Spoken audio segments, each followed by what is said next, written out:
Come in. Come in.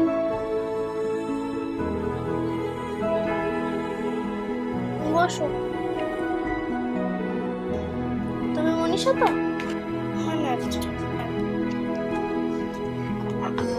পড়াশোনা করছো? বাড়িতে সব কথা শুনছো? বদমাইশি করেনি তো? না। বাবা মায়ের সব কথা শুনছো?